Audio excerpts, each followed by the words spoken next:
What's going on, people? What's really good? It's your boy Marv, and this is the Nerds in the Hood. Ladies and gentlemen, what's going on, y'all? Y'all already know what time it is. NBA season is upon us. Yes, it is. By the time you watch this video, it'll either be the first official day of basketball or it will have already passed. I don't know when you plan on watching this video. But what I do know is that with basketball comes a lot of different events, spectacles, different things. You know, All-Star game, play-in tournament, NBA, what's that? The Commissioner's Cup or whatever you want to call it. All those things will happen this year, right? Might be looking at the end of Chris Paul's career. Might be looking at the end of LeBron James' career. We don't know what we're gonna get. But one thing I told you guys before when I first broke off and spun off Nerds in the Hood into my own thing was that being a nerd in the hood means you can be excited about anything. Doesn't necessarily have to be anime, comic books, movies, sci-fi books, or anything like that. It could be literally anything. That's what a nerd is, a person who's excited about anything. So one of the things I get excited about outside of the usual status quo of nerddom is fantasy sports. If you plays fantasy sports, you already know the vibes that I'm talking about. You already go through what I go through on a daily or weekly basis, right? Whether it's football, basketball, hockey, or what am I forgetting? Baseball, right? Any of the major four. I don't even know what they do one for soccer, but even wrestling at one point was doing fantasy leagues. So if you're in the boat that I'm in, then you understand the vibes I go through. Fantasy sports is fun, right? I'm in a league with some good friends of mine, even former member Young Dev. Y'all already remember. I'm in a good league with all of them. And I've won my fantasy basketball league 4 different occasions, before and after COVID. I even won back-to-back one year, went to the finals back-to-back, won one, lost one. You know what I'm saying? But the fact that I've done it 4 times means I'm in a position that I know what I'm talking about. I'm like Shaquille O'Neal when he was on Inside the NBA, right? I can sit here. I got G14 classified information. I can guide a person to victory. So what I decided to do is what every other white boy is doing when they do fantasy football leagues.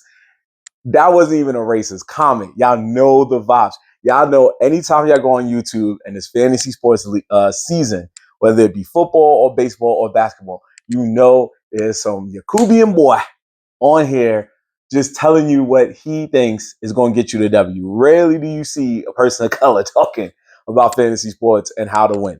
So I want to be one of those people. I don't care how far it takes me. I'm going to be one of those people that's going to talk about it today. So what I wanted to talk about more wasn't about who to draft, but who are you missing, right? Because we know in the first 3-4 rounds, you already know that there's a good amount of dudes that's going to get taken up quick. We know Kevin Durant's going to get taken in the first 2 rounds, right? We know, Stephen Curry's going to take it in the first 2 rounds. We know LeBron James might even be taken in the first 3 rounds now that he's injured for most of November, October going into November. So we know these things. Jokic, we know the big 3 is like the Egyptian god cards. Jokic, Luka, Giannis, and now you throw in SGA. So you know that these people are going to get yoked up in the first several rounds. What you want to look at is who is going to be left for you to take that'll help you become a winner. So that's where we are standing right now. So I'm looking through, I've done 2 leagues this year. I drafted already in the 2 of those leagues. So I'm going to tell you some of the names that you would suggest that you would probably consider wanting to get in the middle to later rounds.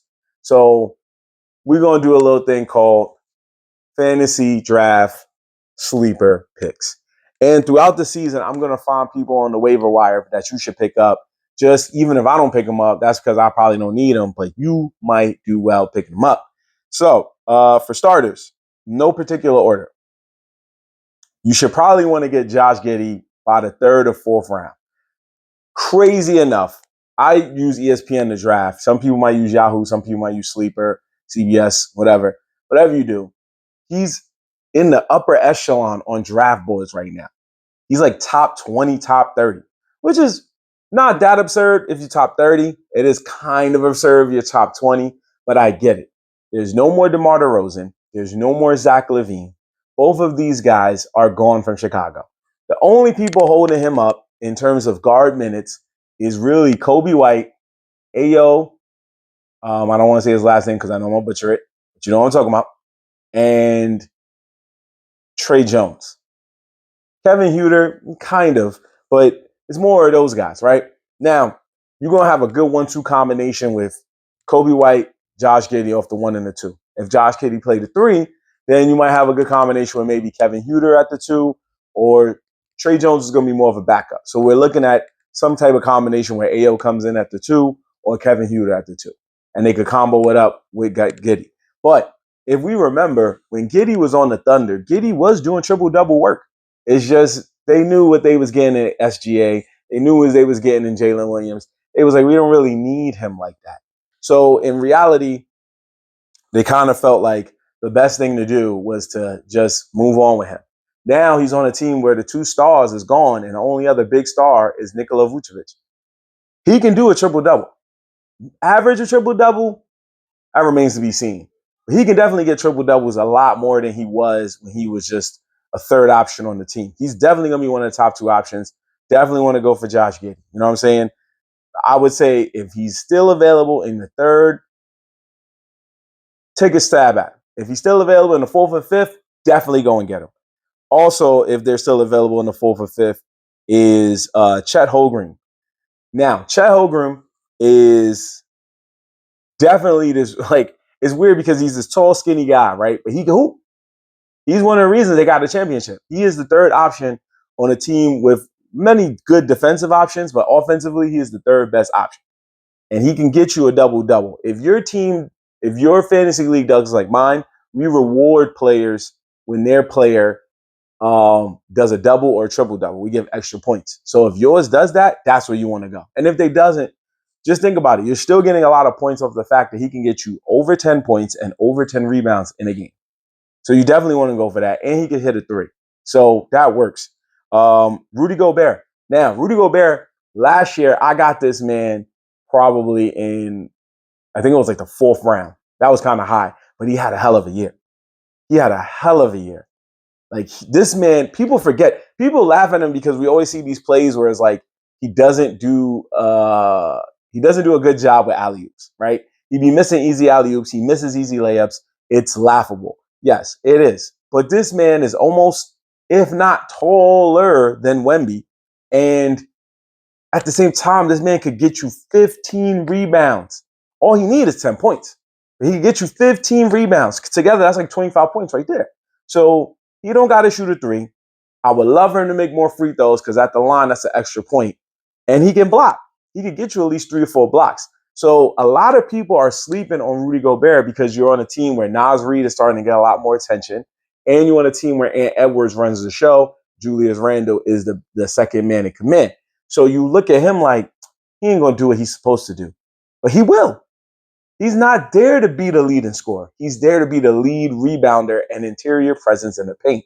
So you want to go with Rudy Gobert. A lot of people are going to sleep on him. So feel free to kind of let him drop down. This year, I think I got him like 8th or 9th round. So if you want to let him drop down, it's all good. If you see him still there in the 7th round and you're kind of hesitant that he might go later, take him in the 7th. Be that guy. Take him in the 7th. Let's see who else we got. Now Andrew Nembhard. Now, if you're in a league that does keepers is where you get to keep one person going into the next season. That still won't matter because Andrew Nembhard is a good rental for 1 year. He is a free 1-year rental. And a lot of people are still sleeping on this guy. So it's okay to let him kind of just drift until you get to the lower rounds. Now, Andrew Nembhard can hoop. And with TJ McConnell also banged up for at least the first month, he's going to have a strong opening month. Tyrese Halliburton is out for the whole year. So everybody on the Pacers is going to have to step up. So honestly, I'm going to be real with you. Any Pacer, not any Pacer, but at least Andrew Nembhard, Benedict Mathurin, even Aaron Naismith, they would definitely somebody you want to consider in the middle to late rounds because all three of those guys have a chance to have their offenses go up, and Nembhard has a chance to raise his assist level, right? Even on the center position with Miles Turner out, you could also get Jay Huff, who might be a sneaky sleeper, but Isaiah Jackson has a strong chance to hold the 5 down. Pascal Siakam, you should try to get within the first 3 to 4 rounds. He's definitely going to go off. This team is about to be his. So he's going to hoop. So be ready for that. You know what I'm saying? Now, the next thing you want to tell yourself is, where else can I go on a team where the star player is not going to be there? Look no further than Beantown, ladies and gentlemen. With the Boston Celtics, you know Jaylen Brown's probably going to be taken before the 5th round. Same might go for Derek White. People don't remember this. One of the guys that helped, and I'm not saying as you should know, but one of the people that helped me get my championship at least 2 times was Derek White. Derek White was on the Boston Celtics. When he was on San Antonio, he was good too, because it was just him and DeJounte Murray. But when he was on is on the Boston Celtics, he helped them get a championship. And then the year after that, he helped them at least get to the 2nd round. It's just Tatum got hurt. Now Tatum is hurt. He might be out for the whole year, but he's really trying to ramp up his recovery so he can come back a little earlier than that. And that'll be cool too. Now, what will happen here is, what's dope about this is, right now, yes, they got Anthony Simons, but they might trade him. But Derek White is still one of those core guys. When Jason Tatum was healthy, Kristaps Porzingis was healthy, and Jaylen Brown was all healthy last season, he was still one of the top scorers on the team. It's a guy that can shoot threes, a guy that can block, a guy that can get you steals, and a guy that can get you assists. Might F around and get a triple-double. Straight Ice Cube verbs. He might F around and get a triple-double. I am looking at him as one of the breakout stars of this year, assuming Jason Tatum does not play the whole year. And if he does, I think he'll still be up there. And Peyton Pritchard, don't forget about him as well. You could probably snag him in the 7th or 8th round if you get lucky. He is looking to probably have some good appeal, especially because he's going to start. Now, you're probably asking yourself, well, why aren't you talking about the big name guys? Because again, these guys are the guys that are going to go in the first 2 rounds. A Devin Booker, a Kevin Durant. That doesn't mean you don't go for them. If they're there, get them. Whoever you see first, right? If Jokic somehow gets to the bottom of the 1st round, why would you not take him? Okay? Again, this is a video just talking about who you should be looking for. Who might be more of a sleeper than you think? Who might just be that good that you just sleeping on him yourself? So back to what we were talking about here. I got a few more that I want to just throw out there. Coming back home to Brooklyn real quick, New York City. You know what I'm saying? Even on from the Bronx, still got love for all 5 boroughs. My man, Michael Porter Jr. Michael Porter Jr. is coming to the Nets on a team where there is not a lot of competition for buckets, right? We know Cam Thomas is a ball hog. I've seen it. I even drafted him this year because I know he's going to miss a lot of shots more than he's going to make a lot of shots. If he can get his assist levels up, he's going to be a star. But we got to remember this. When Mikal Bridges and Cam Johnson got traded from Phoenix to Brooklyn in the Kevin Durant deal, right? Mikal Bridges went off and did all-star numbers. He was the focal point of the Nets for a little while, right? And then when he left to go to New York, Cam Johnson became the focal point of the Nets for a little while, right there with Cam Thomas. And then they realized we don't need either of them because our team is tanking right now. They're doing bad. And yes, there's still Nicholas Claxton there. He can still give you a double-double. Yes, there's still Cam Thomas. He still might ball hog. But I feel like Porter is going to go through the same transition that Mikal Bridges did. Might be all-star reserve type status. He might go off. I already seen him preseason, homie was dropping 30. That's something he wasn't really doing in Denver like that. He was hooping. He could shoot. But now the ball's going to be in his hands a lot more than it was in Denver. So look to him to be a sleeper. People are probably going to go for him in the 5th or 6th round. I would say do that too. If he's still there and you take a shot on somebody else and it's the 7th or 8th round, take him. Take him. Trust me, you will not be disappointed. Assuming he stays healthy, he's going to have a hell of a year. Going to have a hell of a year. Reed Shepherd. Now, this one is a bit of a dice roll. These are some of the dice roll guys. The reason I say it's a dice roll is because Reed Shepherd was supposed to be starting. We were told that he was supposed to be starting come opening night. and he was going to be a sleeper because he was starting. And that's still subject to change. Down the line, this is early in the season. It's early days. There's 82 games. This is only night one, right? Reed Shepherd could start at some point later and be the sleeper we all thought he was going to be. But for right now, it's a dice roll. Because right now, their starting five consists of guys who are all 6'7" and above in height. Amen Thompson is running the 1. Kevin Durant is running the 2. Jabari Smith Jr. is running the 3, which is going to be crazy. Sengun and Steven Adams are going to run the 4 and the 5 respectively. Just like Tim Duncan and David Robinson did back in the day. So they're going to go with that double big man combination. So it's going to be a very big group of people who are agile enough to move around. And you could clearly tell that everybody will get their shot here and there, but the offense is going to revolve strictly around Durant. It's going to be crazy. So when Reed Shepherd comes off the bench, he could probably give you those 6-man vibes. So it's a dice roll. It is a dice roll. Another dice roll is Khalil Ware. He's also going to be probably starting at the 5 too. And on a team with no Jimmy Butler, there's not a lot of people to hold you back, except for Bam Adebayo. So Bam Adebayo is still going to deliver all-star numbers because it's his team now. Him and Tyler Hero, their team. Khalil Ware last year was on a tear towards the end of the season. He was double-doubling out of control. Can he do that again? That is the question. If Bam starts shooting more on the outside, Ware is going to be on the inside grabbing boards. So there is a chance there. But it's not as risky as Reed Shepherd, but it's a real strong dice roll that if you have the opportunity to go for it in the 9th or 10th round of your fantasy league, depending on how many rounds you got, I would say hold off until the later rounds. If he's there and you're hesitant, just like Rudy Gobert, I wouldn't take him early, but I would definitely take him later. A lot of people ain't going to be looking for him like you think they're going to be looking for him. Bradley Beal. Now, this one is a funny dice roll. He is on a stacked starting 5 for the Los Angeles Clippers. So it's him and James Harden at the 1 and the 2. And we got Kawhi Leonard at the 3. John Collins at the 4. Ivica Zubac at the 5, right? This is a strong starting 5. You got Brook Lopez off the bench. You got Chris Paul off the bench. You got some other solid guys off the bench. This is a strong starting 5. They can go far in the playoffs if they're all healthy. We forget that Bradley Beal is not coming there to just decrease his playing time and decrease his points per game, right? He's still going to deliver, I'd say, probably 20 points a game. And that's a strong prediction, but I still feel he can do it. But I'm telling you this because it happened to me in my draft not too long ago. Bradley Beal is not going to be in the top 6 rounds. He's not going to be even in the 7th or 8th round. He's going to be in the bottom rounds because after what happened in Phoenix, nobody's going to trust him to be the Bradley Beal that he was before. Yes, health will play a factor. But on a team that is as stacked as the Clippers, it's kind of a gift and a curse. He's not going to need the ball as much, but he's also not going to be in the paint as much neither.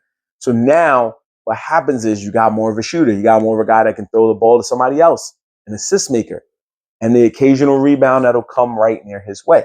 So I think he is another dice roll guy because now if he plays at the level that we need him to play, he's not going to be the Washington Wizards Bradley Beal that was the focal point of the offense.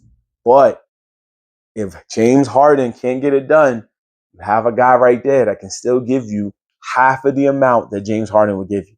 It is very similar to his role in Phoenix where he had to realize, hey, I'm not just a man. There's Kevin Durant over here. There's Devin Booker over there. But I still feel that if Kawhi Leonard is not as healthy, he is going to be the second option on that team. So that is a dice roll that I am telling you should take in the later rounds.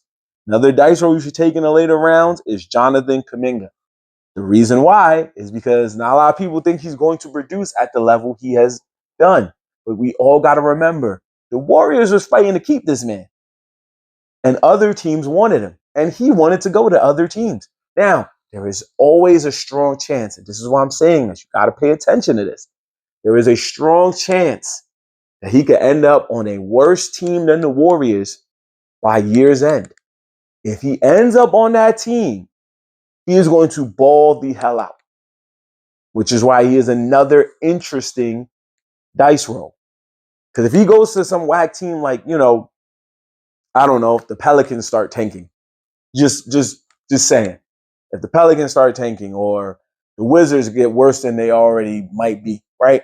If he goes to some team like that, or if he gets traded to Brooklyn and Brooklyn is garbage, and he is the only guy on Brooklyn because they got Cam Thomas or they got Michael Porter Jr., he's going to ball out.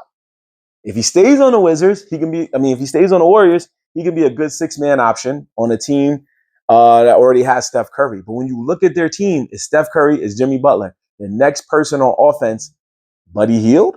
Maybe, but no. We know who it is. We know there's some options there. That's another interesting dice roll because if he gets traded, I'm telling you, Jonathan Kuminga will go off. Now, I could keep going about different other players, but one of the key factors that I want to say as I give some tips and tricks, right? As I got a lot of other people going off there. For one, have fun, enjoy the season, no matter what happens to your team. If you're playing for money, then yeah, you really gonna want to draft strategically because you want that money. You don't want to just play for money and lose the money all in a year. No. When I get the money, I'm trying to win. That's how I got my Nintendo Switch 2 for free, people. That's right. I don't care if you say the system is trash. I didn't pay $1 for it. Now, one of the tips and the tricks here, always look for guys on teams that are struggling. I promise you this will work. Look for the strongest guys on the team that is struggling. On the Hornets, you can go for LaMelo Ball, right? But you know Ball's going to get hurt. You can go for Brandon Miller. Brandon Miller's just coming off injury, but if he stays healthy, he's going to have a hell of a year. So there's a toss-up there. But then you could look straight ahead and see that there's two rookies in their draft that's now healthy and looking for that chance to shine. And then there's Trey Mann waiting behind him. So if you had a last draft pick, you would go for the two rookies. Why? Because if LaMelo Ball gets shut down because the Hornets suck again, and Brandon Miller gets shut down because the Hornets suck again, and Miles Bridges gets shut down because the Hornets suck again, see where I'm going? Somebody got to play. Somebody got to come to work. So now, when you start thinking about it in that light, you go there. Start looking at the worst teams first. The playoff teams is going to do what they got to do. They're going to rest their guys more down the stretch. If you have the number one team in the league, right? If OKC does what OKC does, SGA, especially if he's not trying to be a back-to-back MVP winner, he's going to rest. Jokic is going to rest. Durant is going to rest. Steph Curry might rest. If they are looking already at the playoffs, they're going to rest. Because if they don't got to worry about the play-in, then they can rest until the first round of the playoffs. So what you want to do is look at guys who are young, who are starting to get a little burn, and who is on a team that has already accepted defeat. They know that the playoffs is not anywhere in their sight, and they know that they can't even knock on the door to get into the play-in. So what I mean by that, folks, is you want to look at, let's already call it a spade, the Utah Jazz, the Charlotte Hornets, right? The New Orleans Pelicans, the Portland Trailblazers. You want to look at teams like that, the Brooklyn Nets, maybe even the Toronto Raptors, although they do have a better team this year. Even the Chicago Bulls. You want to look at those teams because those teams will have guys who are going to ball out for a team that's going to fall out. Look for the guys that's going to ball out on a team that's going to fall out. I promise you, this is how I win majority of the time. Because when you find that guy by March, if you get into the playoffs, that guy is going to give you 20 a game, probably even 10 rebounds. Because veterans start getting bought out. Veterans start getting shut down. Next thing you know, you got this random guy like Bryce Sensabaugh, Kyle Filipowski. And I'm not saying random names, people. These are real names that went off last season because their teams did so poorly. Jacoby Walter, right? Quentin Grimes, Adem Bona. What's his name? Yabusele. He was on the Knicks now. Last season, he balled out because MB got hurt. Jared McCain was balling out until he got hurt. So you see where I'm going with this? If you go to a team that's going to fall out, you're going to get a guy that's going to ball out. If the Sixers suck and Maxi's still there, pick up Maxi. You never know. You never know. So I wish you all the best of luck. Gave you the keys to winning, gave you certain people that could probably go off. Let's talk about in the comments. Who's somebody you drafted that you feel is going to have a hell of a year? And who is somebody that you would stay away from? I probably should have talked about who to stay away from, but nah, I wanted to focus on the sleepers. That's what this video is about. I'll probably make shorter videos to talk about who the heck to stay away from as well. But be on the lookout. I'm going to do more of these every week. Probably not full-on videos like I did this week, but more shorts. So keep following Nerds in the Hood. I wish you a healthy, fun basketball fantasy season. And good luck to you. Let me know how you do, because I will let you know how I fare out. Follow me on all social media at Nerds in the Hood using the link tree in the description below. And I'll catch you next time on another edition of the Nerds in the Hood. Go Knicks. Peace.